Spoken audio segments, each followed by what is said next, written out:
Faithfully yours, we give ourselves, faithfully yours until the end, to your mission, Lord.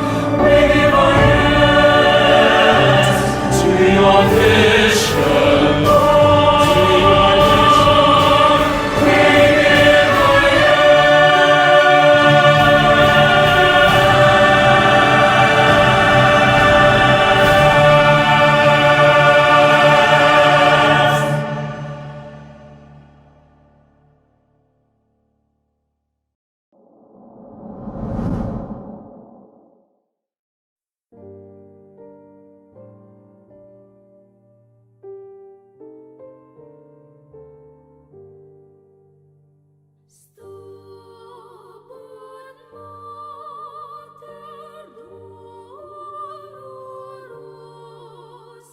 In our world, when nobody seems to know what love is anymore, there is one kind of love that remains known: the love of a mother.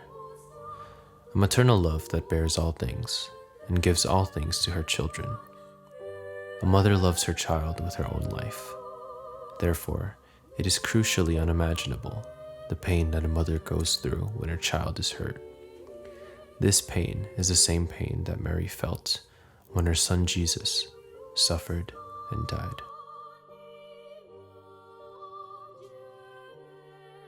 The Friday of Sorrows takes place on the 6th Friday of the Lenten season, the Friday before Palm Sunday. This day honors Mary, who is venerated as Our Lady of Sorrows. While her feast is held on the 15th of September, she is equally memorialized on this day for the distress she experienced during the Passion of Christ. The title, Our Lady of Sorrows, refers to the 7 major sorrows that the Blessed Virgin went through during her life, events of emotional agony that illustrate her strength as a maternal figure.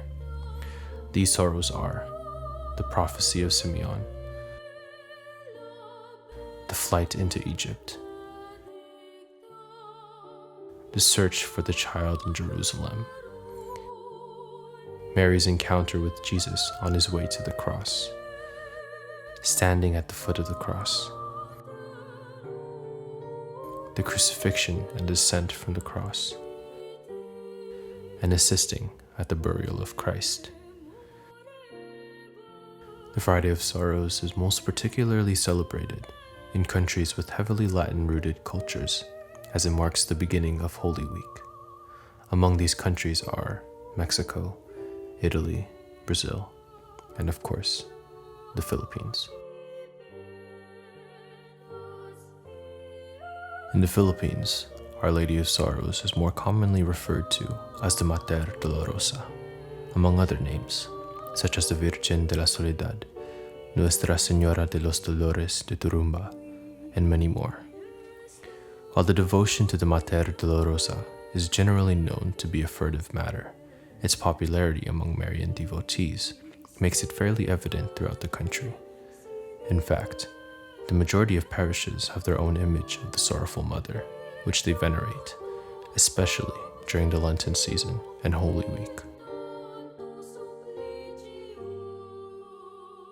Filipino devotion to Our Lady of Sorrows played an important role for the Spanish missionaries' introduction to Christianity to the country. One of the first major images made in honor of the Sorrowful Mother was the Virgen de la Soledad, which joined the solemn Holy Week processions led by the Santo Domingo Church. Over time, honoring Mary and her sorrows became increasingly popular through cultural references and creations of images and shrines. Just as how Mary went through all her sorrows without ever losing faith to God, so must we, Catholics, Filipino or not, must also cling to our faith. Let us make Sorrowful Mary our guide through all hardships and sorrows, so that we remain like her, beside Jesus Christ our Lord, until the end. Stabat Mater Dolorosa, at the cross her station keeping, may we remain as well.